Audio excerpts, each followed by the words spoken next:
Krishnanagar fire baby care থেকে বলছি। অনেক দিন আমাদের শেল্টারের কোনো আপডেট দেওয়া হয়নি। এখন শেল্টারে অনেক কটা বাচ্চা আছে। প্যারালাইজড বাচ্চা 3টে আছে, একটা দুটো ওই বাচ্চাটা নতুন এসছে, কালো বাচ্চাটা। আর ওইখানে আর একটা ছোট বাচ্চা আছে, যা যাচ্ছে না, এই জায়গাটা পরিষ্কার করেছি বলে। ওই বাচ্চাটাকে ঠিক প্যারালাইজড বলা যাবে না, তবে কোমর পোর্শনে একটু চোট লেগেছে, যার কারণে কোমরটা একটু নিচু হয়ে হাঁটছে, কিন্তু হাঁটতে পারছে পুরোপুরি। এই বাচ্চাটা গভর্নমেন্ট কলেজ থেকে ওখানকার ওপেন ইউনিভার্সিটির টিচাররা নিয়ে এসে দিয়েছিলেন বাচ্চাটাকে। এই বাচ্চাটা মাঝের পাড়া থেকে এসছে। আচ্ছা, এই বাচ্চাটা কোতোয়ালি থানার উল্টো দিক থেকে এসছে। আজকে 3-4 দিন হলো। এই বাচ্চাটার জন্য অনেকে আমাকে ফোন করেছিল। একদিন রাতেবেলা প্রায় তখন 11:15 বাজে, তখন 3 জন ব্যক্তি আমাকে ফোন করেছিলেন একই বাচ্চার জন্য। পরের দিনও ফোন করেছিলেন। এই বাচ্চাটাকে তুলে আনা হয়েছে। এর কোমরটা প্রায় পড়ে গেছে, কোমর তুলে ও হাঁটছে। পিছনটা প্যারালাইজড হয়ে গেছে, পাগুলো হালকা সেন্স আছে, কিন্তু মনে হয় না ও কোনোদিন একদম পুরোপুরি উঠতে পারবে। আমাদের পুচকু ঠিক হয়ে গেছে, পুচকুর সাথে চিনি ছিল, ও রিলিজ হয়ে গেছে। আর আমার এই দরজায় যে বাচ্চা, বিড়ালে বাচ্চা দুটো ঝুলিয়ে রেখে গেছিলো, সেই বাচ্চা দুটো এখন অনেক বড় হয়ে গেছে, দেখায়। এই যে কেউ যদি নাম সাজেস্ট করেন খুব ভালো হয়, নাম সাজেস্ট করতে পারেন। আর বাচ্চাটাও অ্যাডপশনের জন্য রয়েছে, ফ্রি অ্যাডপশন রয়েছে। বাচ্চা দুটোকে অবশ্যই ফ্রি, দেশি বিড়াল এমনি কেউ নিতে চায় না, আবার কিনে।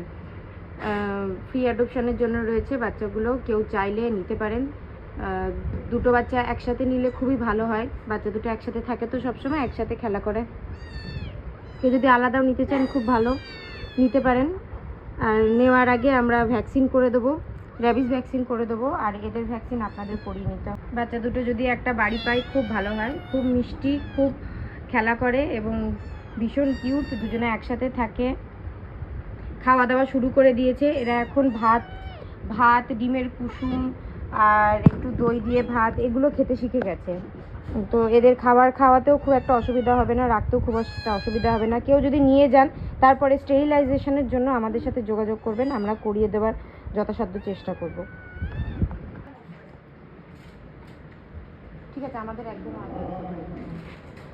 আচ্ছা, এখন এই মুহূর্তে এতগুলো বাচ্চা রয়েছে, তো কিছু বাচ্চা একদম পার্মানেন্টলি রয়েছে। যেমন এই বাচ্চাটা, এ অন্ধ, ও সারা জীবনের জন্য থাকবে যতদিন আমি থাকবো, মানে যতদিন আমার জায়গা থাকবে আমার সাথে সাথেই থাকবে। ওইখানে নীরব আর বাহাদুর আছে, যারা থাকছেই। আর এখানে ভোবলা, এরা থাকছেই। রামাও পার্মানেন্ট, পুচকো পার্মানেন্ট। এরপরে এক্সট্রা বাচ্চা নেওয়া আমাদের পক্ষে সম্ভব না, এখন অনেক বাচ্চা হয়ে গেছে। কেউ আর প্লিজ কোনো এমার্জেন্সি ছাড়া কোনো বাচ্চা রাখার রিকোয়েস্ট করবে না।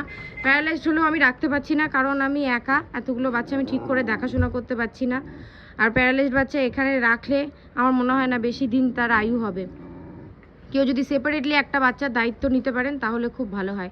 একার পক্ষে এতগুলো বাচ্চাকে সমানভাবে কেয়ার দেওয়া, একটু বেশি ভালো নজর দেওয়া সম্ভব হচ্ছে না। প্যারালাইজড বাচ্চাগুলোর একটু বেশি করে ভালো নজর দিতে হয়, একটু বেশি কেয়ারের প্রয়োজন হয়, সেটা একটা মানুষের পক্ষে সম্ভব হচ্ছে না। আর এমার্জেন্সি কোনো ট্রিটমেন্ট বা সার্ভিস ছাড়া কেউ প্লিজ যদি না কল করতে পারেন, আমি অ্যাডভাইস দিয়ে দেবো, বা অন্য কিভাবে সেটাকে ট্রিটমেন্ট করা যাবে, অন্য কোনো পথ বা হেল্প করার চেষ্টা করব, কিন্তু এখানে আর আনা পসিবল নয়।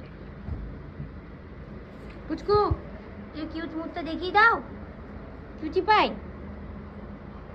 আপ আপ, আছো আছো আছো।